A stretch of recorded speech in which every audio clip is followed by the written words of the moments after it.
নমস্কার বন্ধুরা, টিকিচে আমাদের সকলকে স্বাগত। আজকে আমি বানাবো পটলের একটা সম্পূর্ণ নতুন ধরনের নতুন স্বাদের রেসিপি। তার জন্য দেখুন পটলগুলো নিয়েছি, নিয়ে উপর থেকে চেঁচে নিয়েছি, নিয়ে ২ টুকরো করে নিয়েছি, নিয়ে একটা চামচ নিয়েছি, চামচ দিয়ে ভিতর থেকে পটলের শাঁসটা আমি তুলে নিচ্ছি।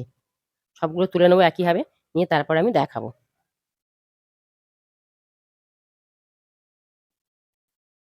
এবার এই পটলের মধ্যে আমি এই মুহূর্তে লবণ দেব না, কারণ লবণ দিলে জল কেটে যাবে। তার জন্য আমি দেবো অল্প একটু কাশ্মীরি লঙ্কার গুঁড়ো আর কর্নফ্লাওয়ার দিয়ে খুব ভালো করে ম্যারিনেট করে নেব।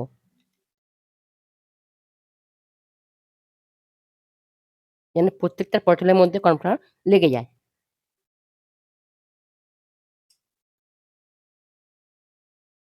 এভাবে ঘষে, ঘষে কর্নফ্লাওয়ারটা লাগিয়ে দেবো, যাতে পুরটা খুব ভালো করে এর সঙ্গে সেট হয়ে যেতে পারে। দেখুন এখানে আমি ১০০ গ্রাম পনির নিয়েছি। পনিরটা আমি খুব ভালো করে গ্রেট করে নিয়েছি। এখানে অল্প একটু লবণ দিয়ে দিলাম।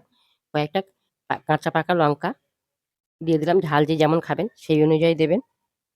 এবার দেবো ধনে জিরের গুঁড়ো অল্প একটু, অল্প একটু আদা বাটা। এবার দেবো সামান্য চিনি। এটা আমি খুব ভালো করে মেখে নেব। ১ চামচ কর্নফ্লাওয়ার। আমি এখানে কর্নফ্লাওয়ার দিচ্ছি। আপনারা এখানে চাইলে ময়দাও দিতে পারবেন। এটা খুব ভালো করে আমি মেখে নেব।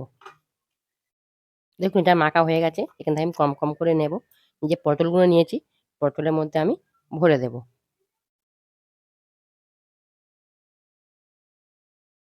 এইভাবে সবকটা পটল আমি ভরে নেব। এটা আমার রেডি হয়ে গেছে। দেখুন আমার ১০০ গ্রাম পনির বলে সবগুলো হয়নি, ৫ টা হয়েছে। ৫ টা আমি করে নিয়েছি। এটা মসলা করব।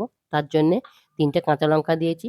আর পটলের যে বীজগুলো বার করেছিলাম, সেই বীজগুলো দিয়েছি। আর এই একটা টমেটো আমি দিয়ে স্মুথ পেস্ট করে নেব।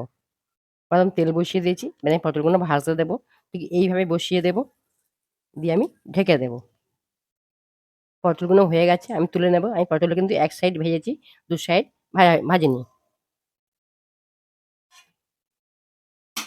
এই পটল ভাজা তেলের মধ্যে দেবো গোটা গরম মসলা আর শুকনো লঙ্কা। ফোড়নটা খুব ভালো করে ভাজা হয়ে গেছে। এবার দিয়ে দেবো আদা বাটা আর দিয়ে দেবো মৌরি বাটা। আদা, মৌরি খুব ভালো করে ভাজা হয়ে গেছে। এবার আমি দেবো টমেটো, কাঁচা লঙ্কা আর পটলের বীজ বাটা একসাথে আমি খুব ভালো করে কষাবো যতক্ষণ না কাঁচা গন্ধ চলে যায়। আর তার মধ্যে আমি পোস্ত আর কিশমিশের একটা পেস্ট বানিয়ে নেব। এবারে দেবো পোস্ত আর কিশমিশ বাটা দিয়ে খুব ভালো করে কষাবো। এবার দেবো সামান্য একটুখানি হলুদ, কালারের জন্য দেবো কাশ্মীরি লঙ্কার গুঁড়ো আর দেবো পরিমাণ মতো লবণ। এটা আমি ভালো করে কষিয়ে নেব। করে কষানো হয়ে গেছে, মশলার তেল ছেড়ে দিয়েছে। এবার মিক্সির বাটি ধুয়ে আমি অল্প একটু জল দিয়ে দেবো। এখানে বেশি জল দেওয়া যাবে না, গামাখা, গামাখা হয়। এবার এই পটলগুলো একটা করে বসিয়ে দেবো। বসিয়ে দিয়ে ঢেকে দেবো। দেখুন রেসিপিটা আমার রেডি হয়ে গেছে। এবার আমি নামিয়ে নেব।